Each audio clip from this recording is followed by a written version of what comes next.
William, a prince shaped by duty. He's grown up knowing that one day... I know that Diana took him as a child to a lot of those homeless shelters to educate him about the...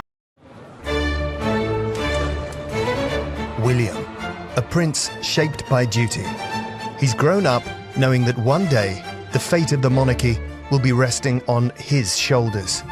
This son has a great future. He will be king.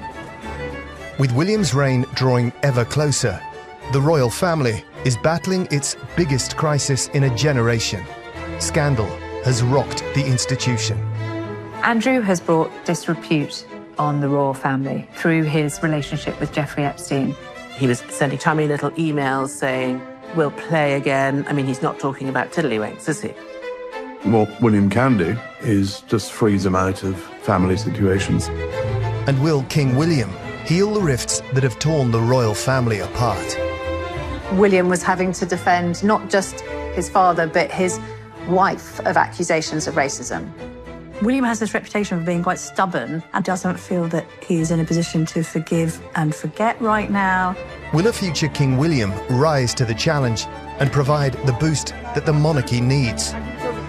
I think it's going to usher in a new golden age for the monarchy. Along with the change that the public demands. He's got to try and make it relevant and fitting for the modern day. Will the reign of King William trigger a seismic shift for the monarchy? There's going to be a big shake-up when William becomes king.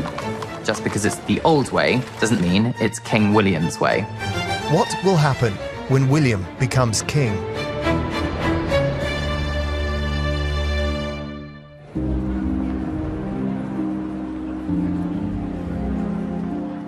One day in the future, the nation will be facing the loss of its monarch. A few moments ago, Buckingham Palace announced the death of His Majesty, King Charles III. There's no ceremony that takes place on the death of a monarch. There's no coronation needed for a new king or a new queen. The moment the heart stops beating of the reigning monarch, the next in line becomes king. There's an extraordinary thing about an heir becoming a monarch because, of course, it happens exactly the same minute as your mother or father dies. So you are having to deal with these two huge weights and responsibilities. One, the weight of your personal grief, and then the responsibility of a nation of whom you are now head of state. For Prince William, that day, he will be wearing two heads, essentially. On the one hand, he is the son losing his father, so personally for him, it is clearly going to be incredibly upsetting. But something has to trump that, and that is the king immediately becoming head of state.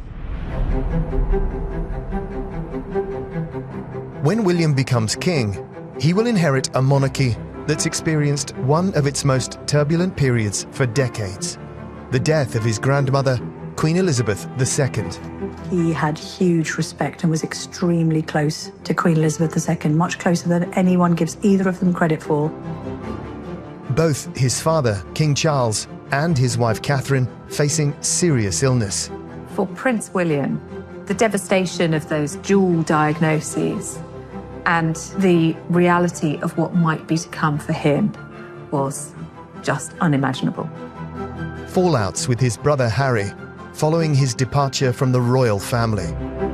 We know that William is passionate about protecting the royal family and its future. And so doing this interview really was like throwing a hand grenade into Buckingham Palace and not really caring about the ramifications. And his uncle Andrew being mired in scandal. William could see the damage that was being done, and he realized that something had to be done. He had to be cut loose before he infected the whole body politic. The institution has been rocked to its core, but William's accession alongside his wife Catherine will also herald the dawning of a new relationship between king and country. I think when you have that sort of a power couple arriving as the new monarch, I think it's going to usher in a new golden age for the monarchy. Prince William has grown up in a different world. He has had to deal with, if you like, more commoners, and he's very good at doing it. He is very accessible, and if you look on the faces of those he greets, you can see the great, great pleasure that he gives people when meeting them publicly. Probably better than any other heir to the throne, Prince William has a proper understanding of what life is really like and the hardship and suffering endured by so many millions of his subjects. And so we really are going to have a people's king, somebody who has a genuine interest in the welfare of his citizens. William's passion for his chosen causes, homelessness, mental health, and the environment, suggests he will want to continue with his charity work after he becomes king. The causes that William has taken on throughout his adult life as Duke of Cambridge and now Prince of Wales are causes that he is deeply, deeply committed to. And these are long-term goals that he's set himself. These are not goals that he is going to pull back from just because his title changes. William will definitely carry on his causes, but I think he will be a royal in his own way. His brand of royalty is different to what has gone before. It's thematic royalty. The environment, homelessness, mental health, they are vitally important to him. Yes, his role will change, but his passion will not. I think that he feels things very deeply, and I think his passions, his causes that he is involved in, really do occupy quite a large space in his heart and mind. I think Prince William would always be aware of the way his mother dealt with the public, and he's learned a lot from her. Certainly, their attachment to charitable causes, I would have thought, comes directly from the conduct of Diana when she was around. He knows that he needs to be not aloof or other, as some of the previous generations were. So he needs to be more in touch. He needs to show that he gets it, that he understands the lives of most of his subjects. And I think that's one of the main reasons why he's chosen to do so much on issues like homelessness. William's ambitious desire to end homelessness in the UK stems from his childhood, when he accompanied his mother, Princess Diana, to a homeless shelter, The Passage in London, a visit captured in a moving series of photographs. My mother took me to The Passage. She took Harry and I both there. There must have been about 11, I think, probably at the time, maybe 10. I'd never been to anything like that before, and I was a bit anxious as to what to expect.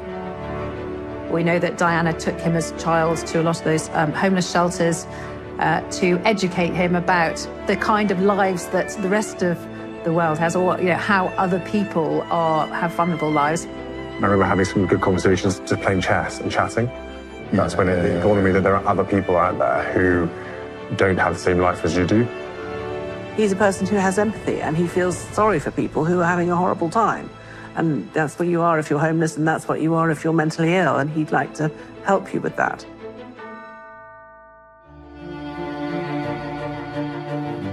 As well as homelessness, mental health has also become a central theme for William. William, Harry and Catherine launched the Heads Together campaign, and that was the mental health campaign. Mental health sort of seemed to run between all the different areas that we were working in. So whether it's homelessness in the military with yourself and addiction with me, and bereavement, there's a sort of underlying thread, wasn't there, of mental health. When they launched Heads Together, William talked about his own trauma at losing his mother and how he had bottled it up completely. Even Harry and I, over the years, have not talked enough about our mother. We've never enough. Has doing this campaign sort of made you realise that? Yeah, I think so. One of the biggest messages he wants to get across is it's okay to not feel okay. How are you? And it's okay to talk about it. So nice to see you. Oh, so nice After all this time. you. I did mention to come to your house a long time ago, so I'm now here.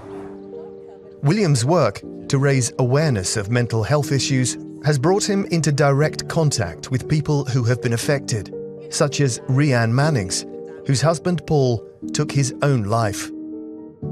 When you lose somebody to suicide, it leaves so many questions unanswered. If you could say something or wanted to say something to Paul, what would you have said? I would just like to sit him down like this and just say, why didn't you come to me? Because he's missed out on just so much joy, and we would have been okay. You okay? I'm sorry, it's hard to ask you questions that I know. Hard, and you've experienced loss yourself.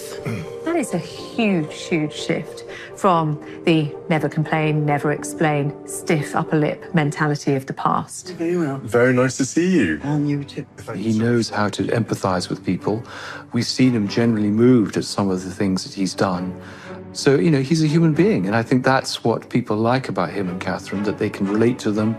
They are not grand. He wants to be useful. He wants to be relevant. He wants to earn his keep. He really, does want his day to be full with meaning. I think all the evidence shows that the Prince of Wales as king will be one of the most compassionate monarchies we've ever seen. Take care, bye. Coming up, will William's duty as king conflict with his role as a father?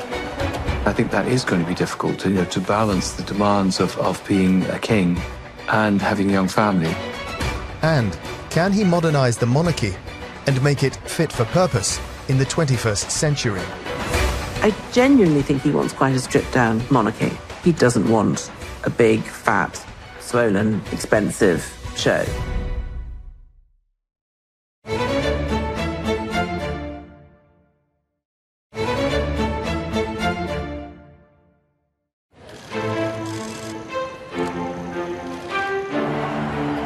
From the very start of his reign, King William will face the challenge of keeping the monarchy relevant and creating a royal family fit for the 21st century and beyond. I think a King William, Queen Catherine reign is going to look very different to the reigns we've seen in the past. They are far less formal. They are a family-first couple. And I don't think that's going to change when they become king and queen. And they also have a pretty tough challenge on their hands, which is to try and make the monarchy relevant and reach out to a younger audience. William definitely doesn't want to be seen as a traditional monarch in the old-fashioned sense of the word, so he will want to seem much more modern. First on William's agenda will be reducing the number of working royals. There's been a growing trend over the last few years to slim down the monarchy, and many reasons for that. Populations tend to think monarchies cost a lot of money, that there are far too many members of the royal family living opulent lifestyles. There's also increasingly a feeling that the fewer members of the royal family there are, the less chances there are for scandal, be they financial or sexual or what have you.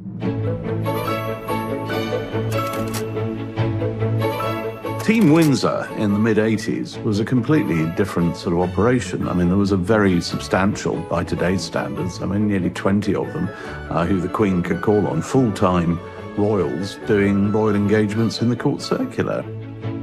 So at that point, the monarchy was pretty well-staffed, certainly compared to today's slimmed-down monarchy. I think originally, if asked, William would have thought that the future of the royal family would have been Harry and his family and William and his family. Of course, all that has changed. So it's difficult because you have a situation where you almost don't have enough senior members of the royal family to do the jobs that are necessary to do.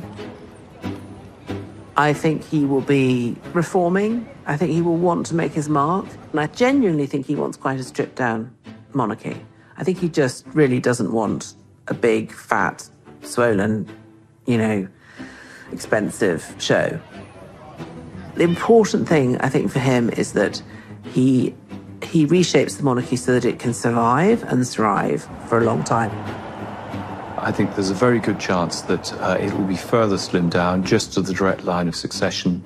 The only people with titles will be working royals, so in effect, just William's children. There's no reason why there shouldn't be members of the royal family brought in on special occasions, so that, it's not all borne on the shoulders of William.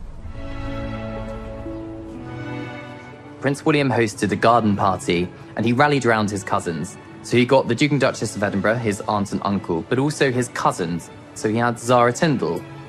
He got Princess Mutiny involved. So I think in that capacity, yes, we will see occasionally Prince William call upon his cousins to host official functions, or if there's any charity crossover, perhaps we will see that kind of thing as well.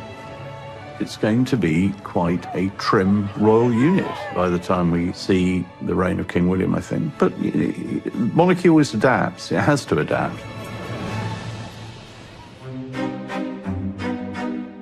When William takes the throne following his father's passing, the support and guidance of Queen Camilla could be integral to the success of his reign.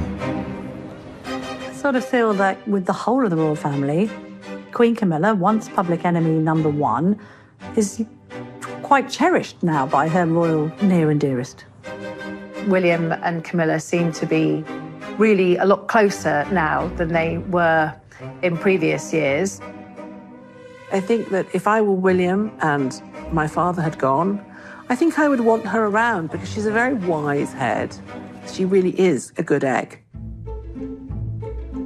If Camilla were to outlive Charles, she would move from being Queen Consort, because that is the title that Catherine would then have, to being Queen Camilla, Queen Dowager. When King George VI died, his consort became the Queen Mother. Camilla won't become Queen Mother because she's not the mother of the current king, but she will still remain a queen. Once you're queen, you're always a queen, and she will continue to play whatever role the then King William decides will be appropriate. We expect her to fulfill a role very similar to that fulfilled by the Queen Mother during the final decades of her life. It's an interesting question what will happen to Queen Camilla and whether she will take a role rather like the old Queen Mother did.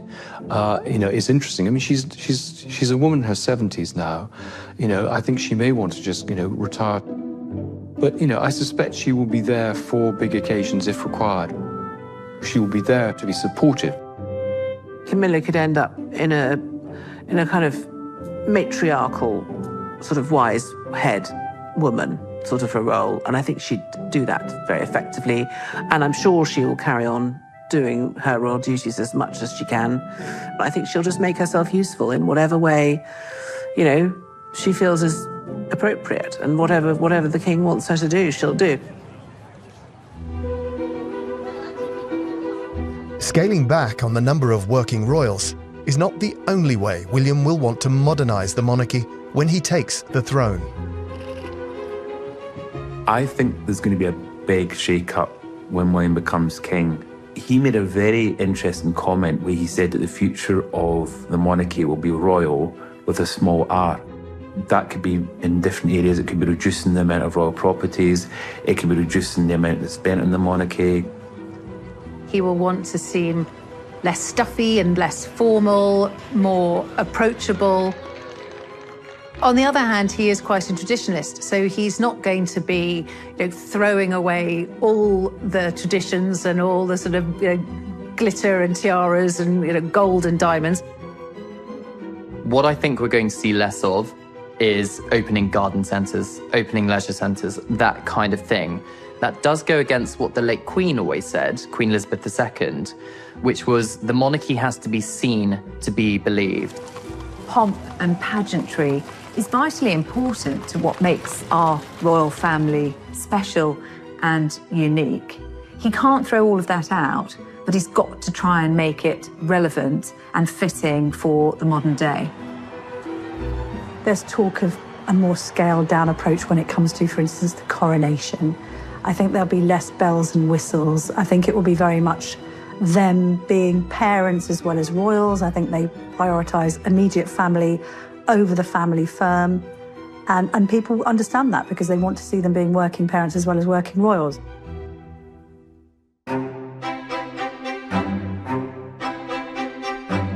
For William and Catherine, they know that their roles in the monarchy are hugely important, but their roles raising the next generation, the heir to the throne, the future sovereign, are just as important to have a stable family life, to be able to bring those children up in a home that's different to the one Prince William grew up in.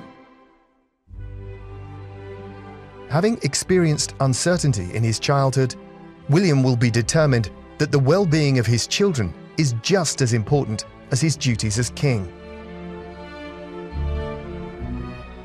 I think that is going to be difficult, to balance the demands of being a king and having a young family. I would say it's actually unprecedented for the heir to the throne to place such an emphasis on his children. And, for years I actually questioned it. And I think Prince William said, the reason I put so much emphasis at the moment on making sure my 3 young children have a happy and healthy childhood is because I don't want to make the same mistakes that my parents did when they were raising me and Prince Harry. William and Catherine are going to be doing the school run themselves. They're going to be there on the sidelines of the football pitch, for example. And that is very much like Catherine's upbringing. And then you have them borrowing heavily from the Middleton playbook, which is to be quite hands-on and full-on and be heavily involved in what the children are doing, be it school or sports teams or any other endeavour. We have to remember as well that William is very close to his in-laws and will be looking at the kind of stability of the Middleton setup. I think the Middleton family has stabilised him. I mean, they have very close family unit. They have very strong values. Again, haven't put a foot wrong. And I think that has been quite an important influence on him and certainly on his children. As well as providing their children with a stable home life, when William becomes king, he'll also be mindful of protecting their privacy. I think they're balancing it quite well. I mean, we do see these children at major state occasions, at sporting events and all the rest of it. Public love to see them, but they're not besieged by paparazzi as William and Harry were, for instance, when they went on a day trip to Thorpe Park. William absolutely had this worked out before George was even born, that there would be certain events where George would be present, and then the rest of the time you leave him alone and you don't try and get paparazzi shots of him. The idea of controlling what will be seen and allowing their children to be free from press intrusion stems from William's own experience of starting school at Eton, when an agreement was put in place between the palace and the British media. They devalued any paparazzi shots of William and Harry by having one agreed moment when they arrived at school all together, met the new teacher and so on. And, it was one photographer, one TV camera, and that was the shot. And the agreement was once you had that shot, you leave them to a normal school life. The arrangement continued throughout William's school years, and at the end, he publicly acknowledged its success. I was a bit anxious about how everything was going to turn out, but thanks to everyone, it really has been brilliant. They've all left me alone at the beginning. The whole of Eton made a real big difference with everyone not trying to sort of snap a picture every time I was walking around the streets. That's the deal that William and Catherine have right now. You can have that, but you're not having that bit. Them taking control, I mean, some people might see it as control freakish, like we will make announcements on our own social media, own our own photography and videography. And there's an element of that, but the person who kind of originated the idea of controlling their own image and the image of their children was Kate. And that was, in order to kill the paparazzi market stone dead, what you actually have to do is share images from your own personal family album, and they will always be better than anything that anyone can shoot on a long lens. And that's been hugely successful because she's kind of owned it. And being left alone and protecting their children's privacy when they become king and queen has been at the forefront of William and Catherine's thinking when it comes to their choice of home. I think it's very interesting that they've said they're moving into their forever home, Forest Lodge on Windsor Great Park. And describing it as a forever home would imply that even as monarch, Catherine and William and the 3 children will continue to live there. I think Forest Lodge gives them a sanctuary. It gives them a home where they can raise their family away from prying eyes.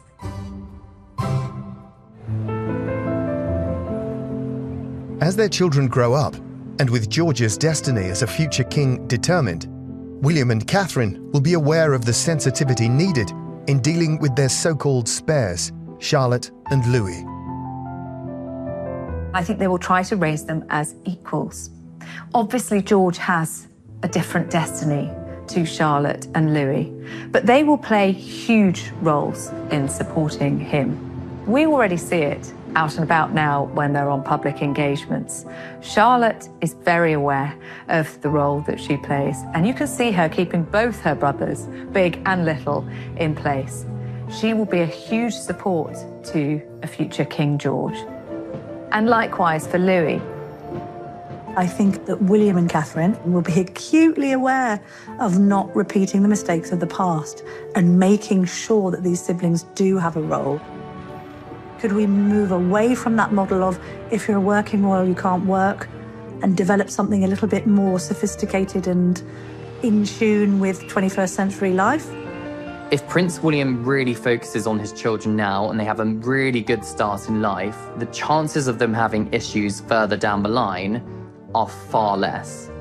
And by extension to that, by exposing his 3 children slowly to the media, by occasionally exposing Prince George to official public engagements, because clearly one day he is going to be king. For example, the VE Day Tea Party, he took part in that, speaking to veterans. So when they're slightly older, Prince William can focus more on his official duties as king, because the kids have had the good start they needed. Coming up, William's destiny as king is brought into sharp focus. He is having to step up. He's more involved in decisions. I think if King Charles's health gets worse, he may well have to do more of the heavy lifting. And how critical will William's future queen be to his reign? William, on a personal level, will want her at his side, but on a professional level, he needs her.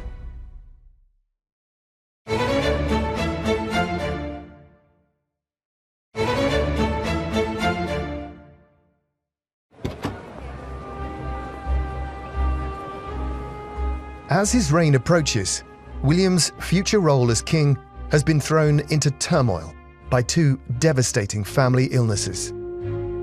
William describes 2024 as his hardest year so far, and there have been a few, but 2024 you couldn't make up.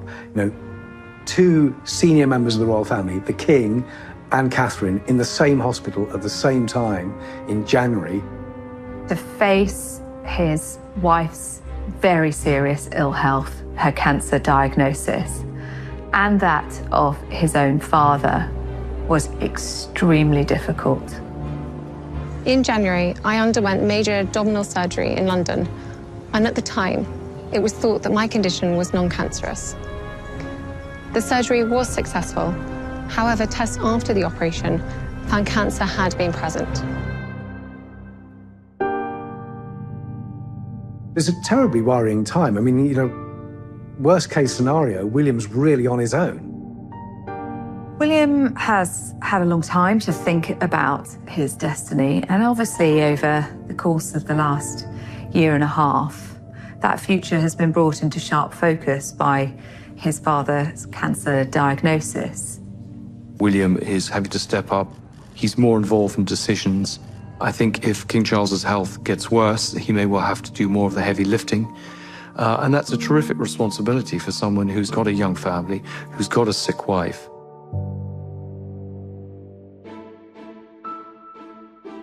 While King Charles's treatment appears to be ongoing, Catherine, via a slick Kensington Palace video, declared in September 2024 that her treatment was ending.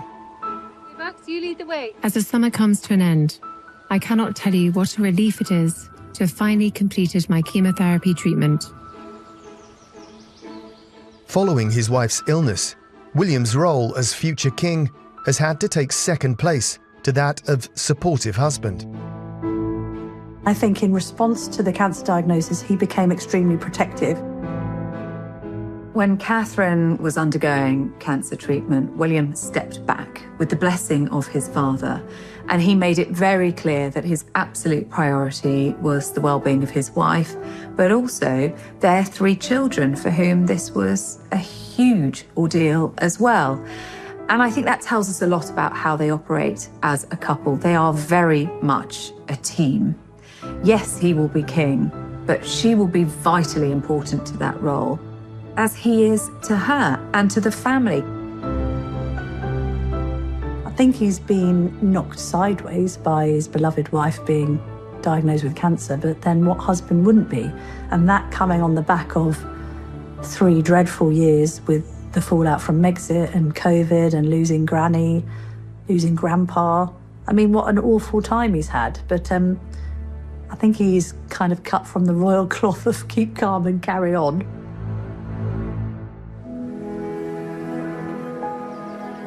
As Catherine's recovery continues, the adversity they have faced would appear to have strengthened the relationship of the future king and queen. You could see the affection between the two much more clearly than you had before. I think in some ways, pre-cancer, Catherine and William were both a little bit embarrassed to do too many PDAs, public displays of affection. I think they felt it wasn't really appropriate. From the outside, it looks like their opinion on PDAs has changed quite considerably since the cancer, and they seem much more relaxed to show who they really are, how they interact. Part of that will be confidence. Part of that will have been having that very frightening, emotional health scare that makes you think, actually, life's too short to keep a stiff upper lip at all times or not to be affectionate with one another. And they just do seem considerably stronger.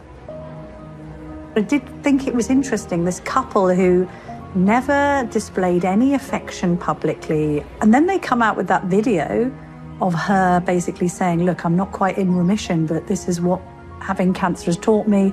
Love your family, you know, hold them close. And we see them kind of frolicking around in the fields. I thought, well, clearly this entire experience has reaffirmed their love for each other.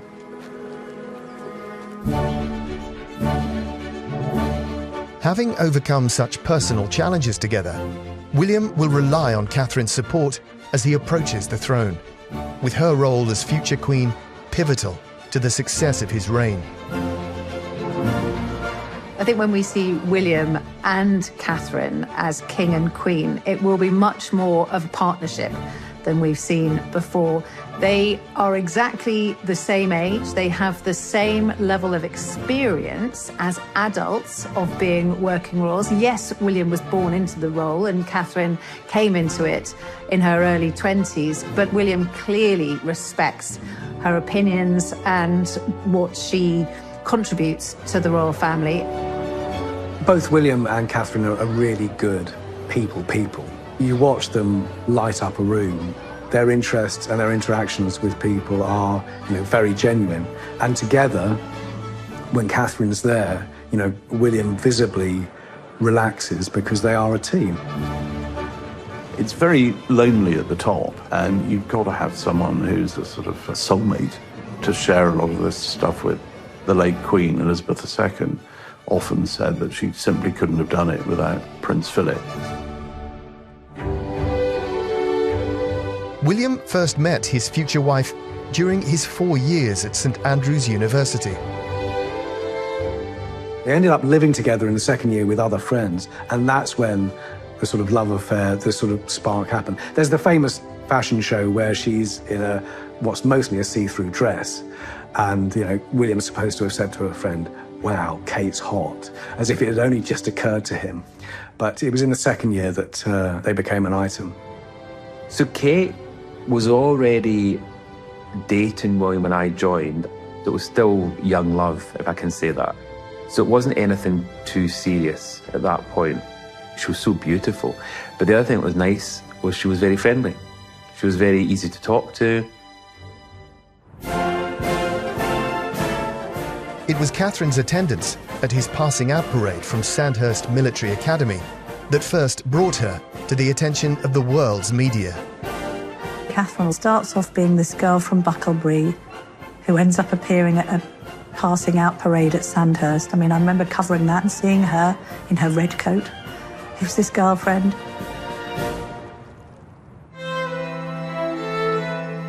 Media interest in the future king's new girlfriend then went into overdrive.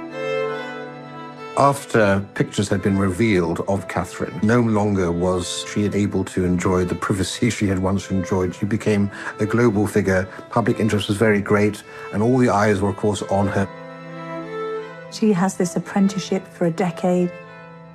Won't he marry her? Then they split up, don't they, for a period? I think he pushed her deliberately for two reasons. One is to stop the media, and two, to give her a chance to see what it was like to be normal. During their engagement interview with Tom Bradby a few years later, William confirmed that he had wanted to give his future wife every opportunity to walk away. I wanted to give her a chance to see and to back out if she needed to, before it all got too much, because, you know, I'm trying to learn from lessons done in the past. On April the 29th, 2011, the country celebrated the wedding of the future King William and his bride Catherine, cementing her role as the future queen. She is a middle-class kid from a self-made middle-class family in Berkshire. Lady Diana Spencer came from an aristocratic family. Camilla came from an upper-class family.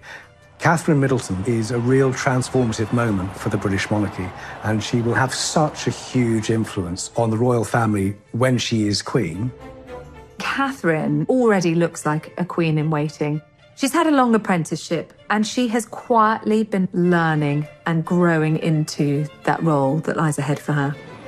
She has a very, very clear understanding of her role, the responsibility that that brings with it, and how her support is essential to both him as king, but to the country as a whole. Is Queen Catherine going to be cut from the same cloth as Queen Elizabeth II? Well, what is the term that we apply to both? They've never put a foot wrong. She is the star of the royal family, and I can't see her popularity waning at all. And so William, on a personal level, will want her at his side, but on a professional level, he needs her. When I see Catherine, I really see echoes of the Queen Mother, who was very much the iron fist in the velvet glove, somebody who was the support for her husband. Prince William is so fortunate to have somebody who fully understands the duties and obligations. She's the wife of a future king and the mother of a future king. And in that regard, her guidance and how she conducts herself is absolutely pivotal to the future of the monarchy. Like, there is actually quite a lot riding on her as the central figure in all this. Coming up, what will a future King William do about his Uncle Andrew problem? I think there's a possibility that if Charles hasn't removed him from the line of succession, then William will do so. And could there be a further threat in store for William's monarchy? He's going to have to make his own money. You could end up in a situation where he writes a book in the way that Prince Harry did.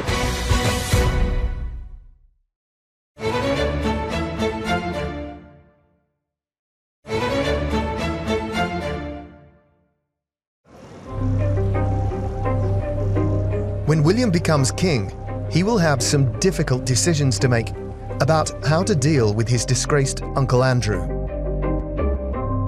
What do you do with a problem like Andrew?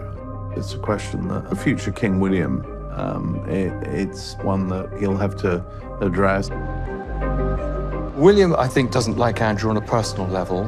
He also despises him for what he's done to the royal family. He's undermined all the good work that they put in.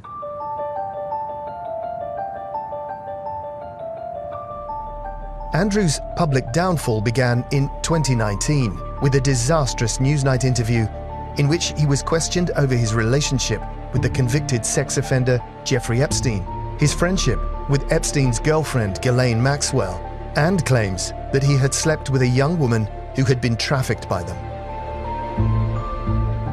Am I right in thinking you threw a birthday party for Epstein's girlfriend Ghislaine Maxwell at Sandringham? No, it was a shooting weekend. A shooting weekend? Just a straightforward shooting weekend. He flatly denied ever meeting the young woman, Virginia Giuffre, who said she had been coerced into sleeping with him. She described meeting you. She was a 17-year-old girl meeting a senior member of the royal family. Never happened. And he claimed to have severed all ties with Epstein following a final meeting in New York in 2010. Was that visit, December of 2010, the only time you saw him after he was convicted? Yes. Did you see him or speak No. to him again? No, that was that. Funny Never enough, since 2010 was it. The fallout from the interview resulted in Andrew's reputational disgrace and a humiliating enforced withdrawal from public life over the following years.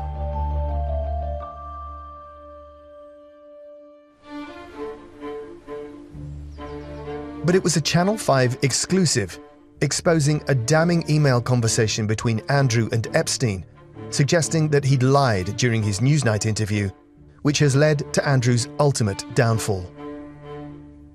What's happened subsequently has shown that he lied in the Newsnight interview, that, he said he hadn't had any contact with Epstein, but he was sending him kind of chummy little emails saying, we're in this together, we'll play again. I mean, he's not talking about tiddlywinks, is he? Following the Epstein email scandal, Buckingham Palace issued a bombshell statement announcing a formal process to remove all of Andrew's remaining titles and honours, as well as his forced eviction from Royal Lodge on the Windsor estate.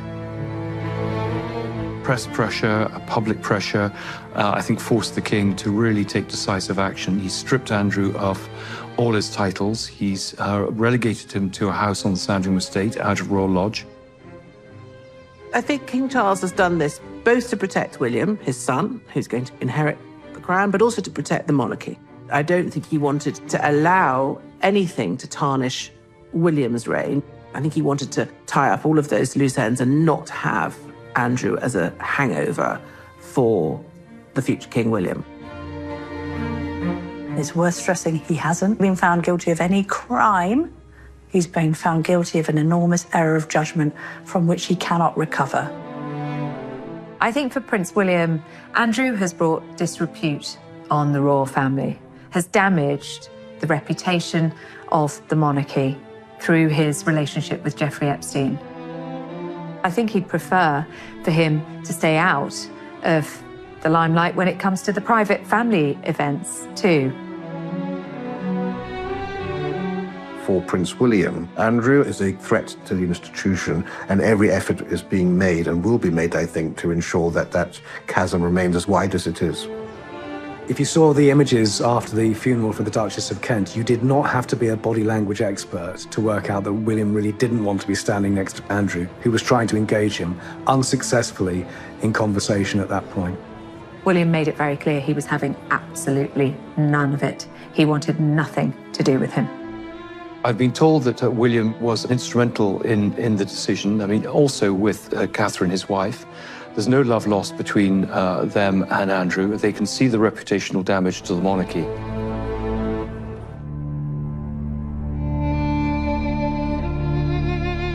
If William has been instrumental in his father stripping Andrew of his titles and forcing him out of Royal Lodge, what further action could he take when he becomes king? What more can William do that hasn't already happened? I mean, the guy's reputation is in tatters. His ex-wife's reputation is now also in tatters. I think William will be much less sentimental. He'll be more brutal when it comes to Andrew. If Andrew's still around and still knocking on the door, I think William will keep that door firmly shut. We have this strange position at the moment where Andrew is still in the line of succession. I think there's a possibility that if Charles hasn't removed him from the line of succession, then William will do so. I mean, there's very little chance of him coming to the throne, but I think it would be useful tidying up to take that away from him too. He's not really an ordinary citizen until that goes. I think it could be likely that Prince William might remove him from the line of succession because you never know. You never know what could happen.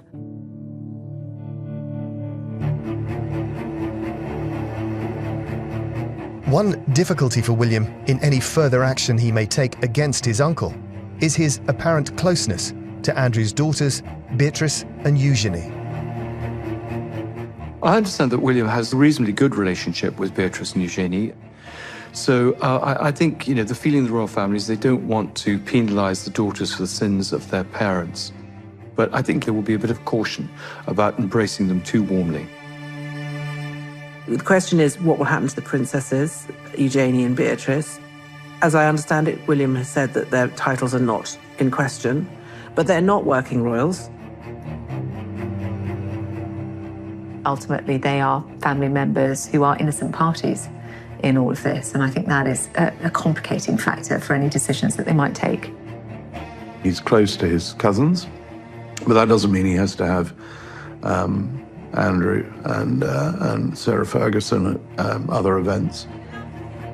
I think as long as Beatrice and Eugenie stay under the radar, don't cause any problems, are pretty dutiful, get on with their careers, their families, the charities that they run, and there's no scandal, I think, they will be given a break and remain as sort of part of the royal family.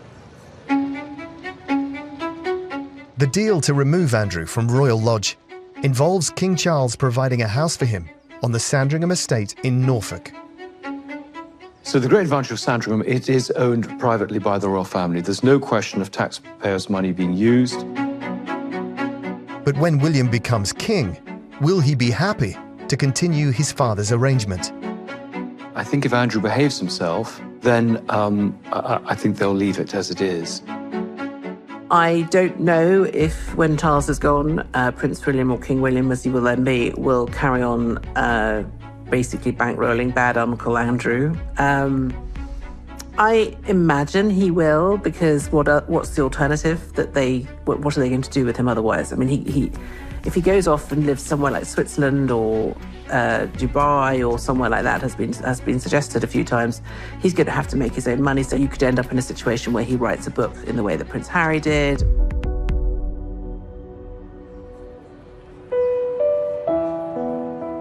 As the reign of King William V approaches, perhaps the most personal challenge he faces is the ongoing rift in his relationship with his brother, Prince Harry. The whole thing's very sad. The estrangement continues. And, the person who would be saddest about that would be Diana. I'm sure she would be devastated that it's turned out like that.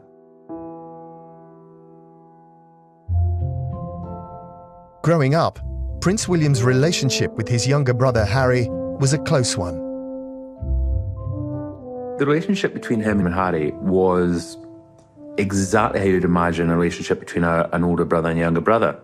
They were always together. I mean, they were both involved very much in each other's lives and supported each other and adored each other, which is exactly how it should be.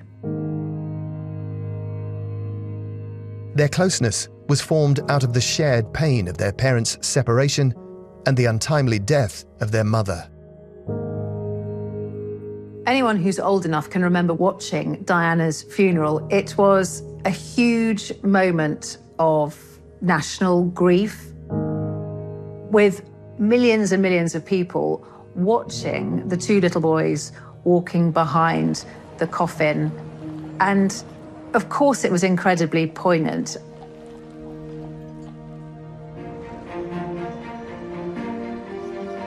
And the bond between the brothers seemed to grow even stronger when they embarked on careers which brought them together professionally. I remember when they were both training to be helicopter pilots. They did a joint interview with the British media, and it was they were pulling each other's leg the whole time. Well, I think both of us, he's definitely got more brains than me. I think we've established that from school, but when it comes to all that, I think I'm much better hands-on. And when are you flying solo? Baldness, sorry? When are you flying solo? And when I'm flying solo, when I'm ready. Did you just ever dig at your baldness? His what, sorry? Baldness. His baldness, no. No, I know, I was with you on that one. Pretty rich coming from a ginger, so I'm quite happy to take that on. It's fine. Yeah. He's a good-looking ginger, it's all right. Peter's both.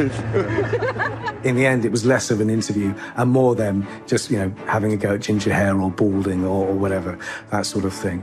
They were close. Coming up, will a future King William ever reconcile with his brother Harry? William has this reputation of being quite stubborn and doesn't feel that he is in a position to forgive and forget right now. William is future king. He's got 3 very young children. He's got a wife in remission but still recovering from cancer. Harry's well down the list of priorities for William.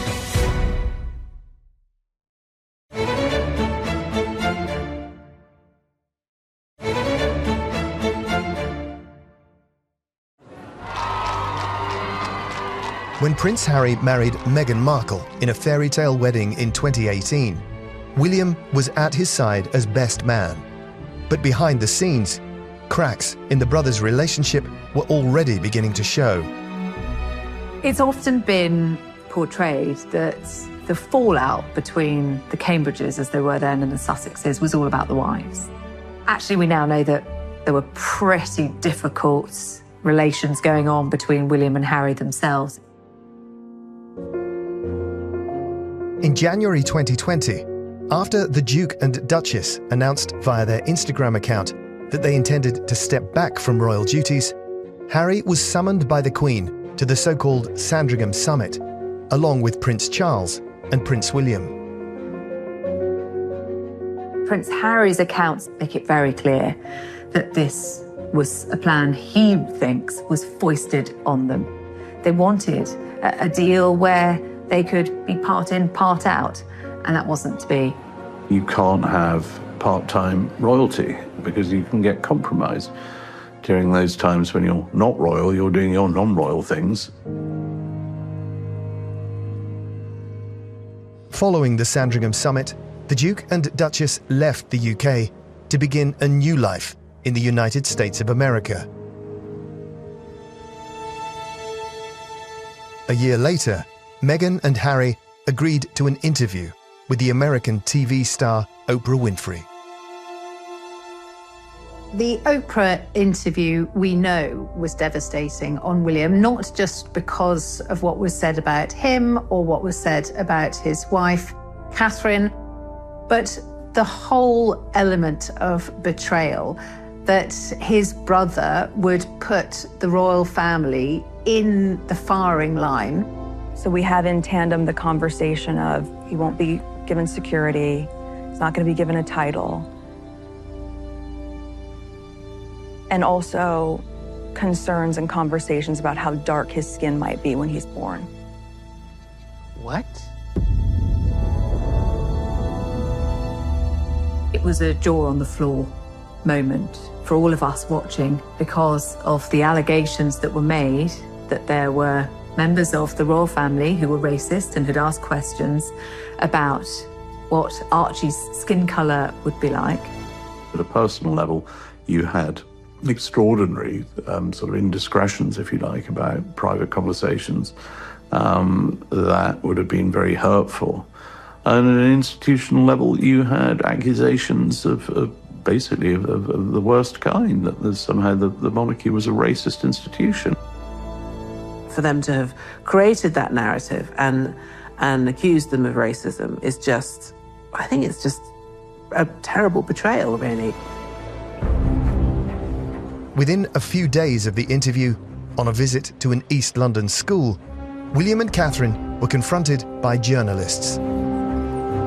Occasionally the media lob a question and almost always the royal family just ignore it, because if you start answering those things, then you'll get asked more. But this time, that was a question too far. Sir, have you spoken to your brother since the interview? I haven't spoken yet, but I will do. And can you just let me know, is the royal family a racist family, sir? Yeah, we're very much not a racist family. We know that William is a very controlled person, but watching him being accused of being part of a racist family, are you a racist family, sir? I think it was astonishing that he didn't come out with an even more explosive answer. And can you just let me know, is the royal family a racist family, sir? Yeah, we're very much not a racist family.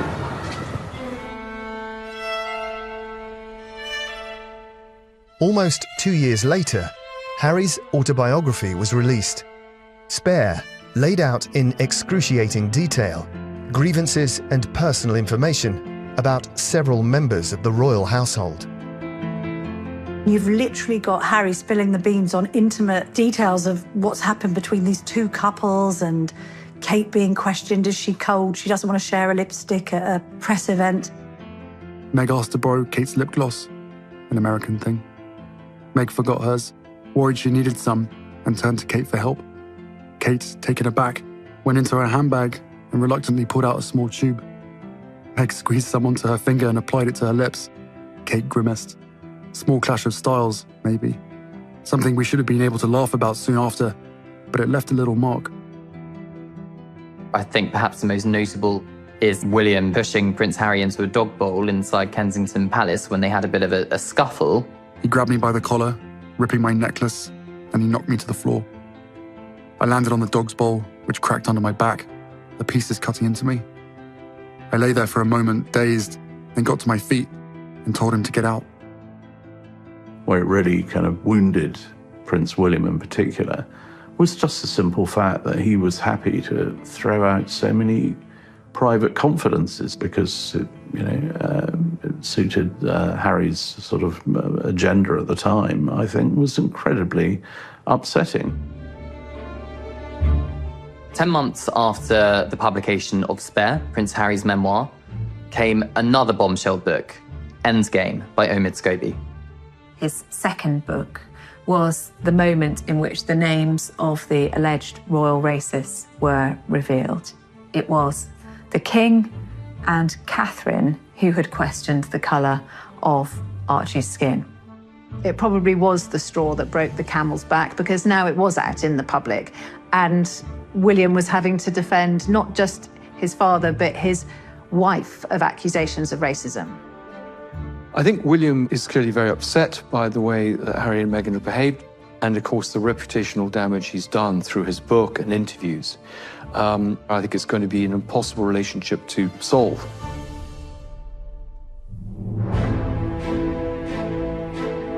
With the standoff between the brothers continuing, what will a future King William do when it comes to Harry and his family once he accedes to the throne? I think the actions against Andrew have sent a warning shot across the bow of the people in Montecito that if you don't behave, there are sanctions that we can bring.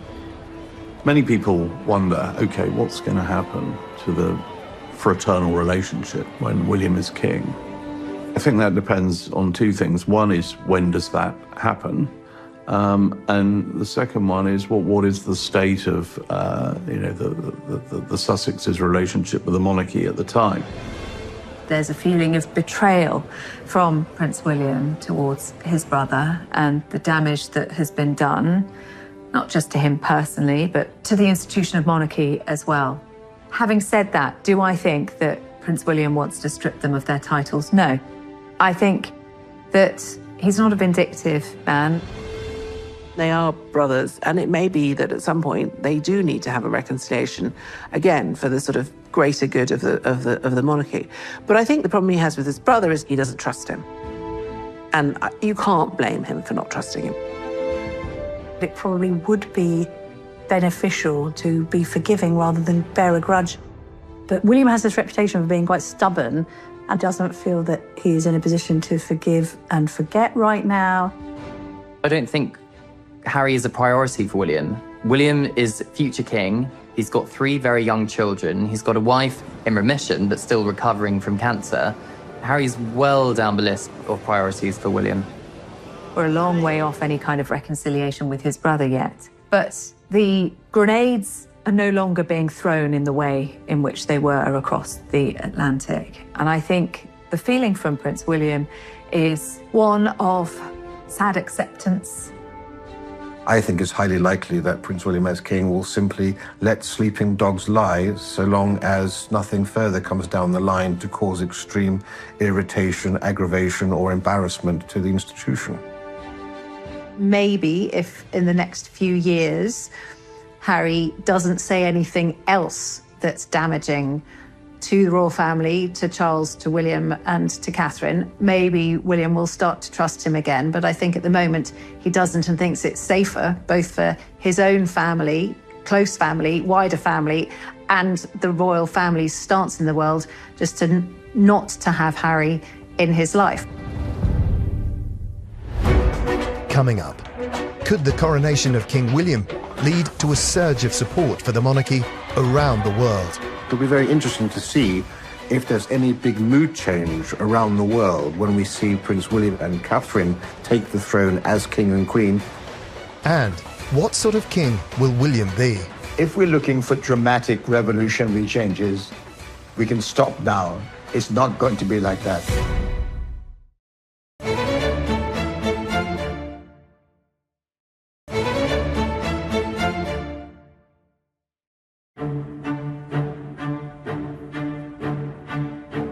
With the throne now just a heartbeat away, could a future King William's coronation redefine the monarchy's place, not just at home, but on the world stage? I think there needs to be some efforts done to reassert the importance of monarchy, not just in this country, but across the Commonwealth.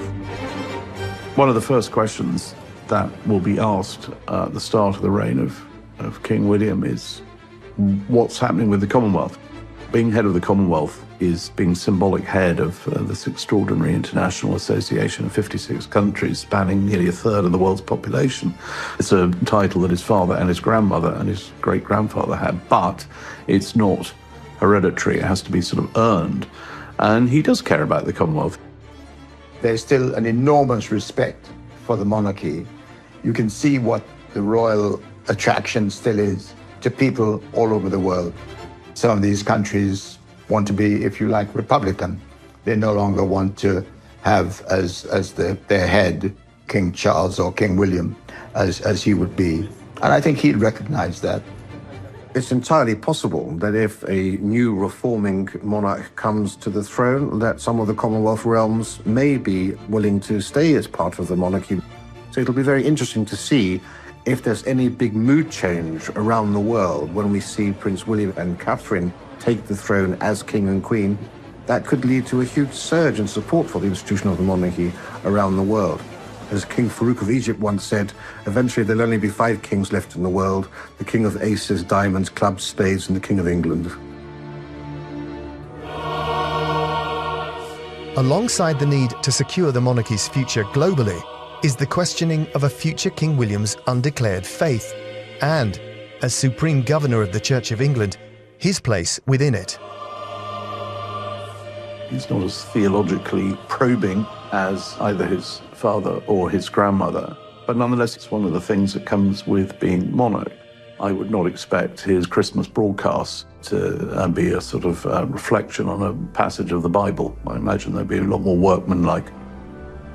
Certainly he has a strong belief in tradition and he has an awareness that he will be the head of the church. But whether you can do that without a strong personal faith is something that he hasn't discussed publicly and will be a big question mark. I think it's going to be comparatively difficult for King William to be defender of the faith when, let's be honest, he doesn't do God that much. Yes, we are an increasingly secular society, but obviously there is a very close working relationship between the Church of England and the monarchy. So he might be mindful of that and need to do God a bit more, I think.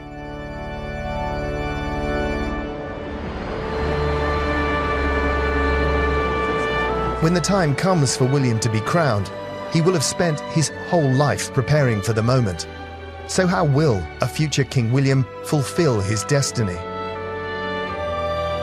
For William, I think he has very clear ideas about the sort of king he wants to be. But I don't think he's going to be throwing out all of the tradition.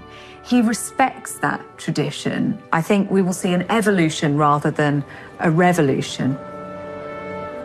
Every monarch likes to do things their own way. I mean, the monarchy has to abide by its sort of watchword of continuity and stability. So you don't change things radically, but you can certainly tweak the way things are done. And the fundamentals of a constitutional monarchy don't change at all. If we're looking for dramatic revolutionary changes, we can stop now. It's not going to be like that. The changes William will make will probably be very gradual. He'd make sure that they are accepted by the passing of the times, and I'm sure he'll be immensely successful doing it.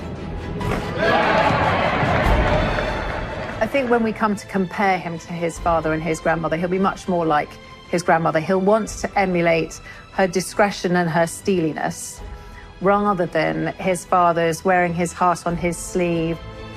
This whole ability to have generations of monarchy all alive at one time has been wonderfully instrumental to him. He's seen how his grandmother did it. He's seen how his father's done it. He then needs to reflect on what example he needs to set to his own son. That's quite the variety of instruction, isn't it? When you're wearing the crown, you know, your main job is to keep the show on the road. And Elizabeth did it over 70 years. She was more popular at the end than she was at the beginning. A remarkable achievement. Charles will try to do that, and William will try to do that. It's not like they're clinging to the throne. It's just, on my watch, you know, you've got to improve things.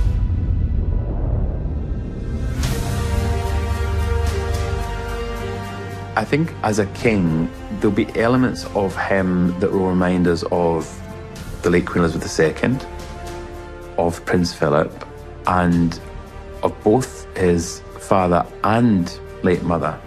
I think there'll be elements of all four of them. We've been very lucky for almost a century that we have had the eldest child succeed to the throne. If we compare, of course, the Queen to Princess Margaret, if we compare King Charles to Andrew, the next oldest male, or if we compare indeed the Prince of Wales to the Duke of Sussex. The country needs a figurehead, whether it's to celebrate a great moment or to mourn a great tragedy. The country will turn to him, and he knows that he's reflecting the nation to itself. Overall, I think the monarchy is in very safe hands. Prince William will be a thoroughly modern king who definitely wants to do things in his own way, but respectful of the traditions that are so important to the constitutional history of the monarchy. I think we have, in the shape of Prince William, just the right person to take the monarchy further into the 21st century. He is a man of his age. He's much younger. He's had a much greater exposure. He has a great ability to communicate and to be part of the interest of people millions of miles away from his position. I think he'll be an ideal king.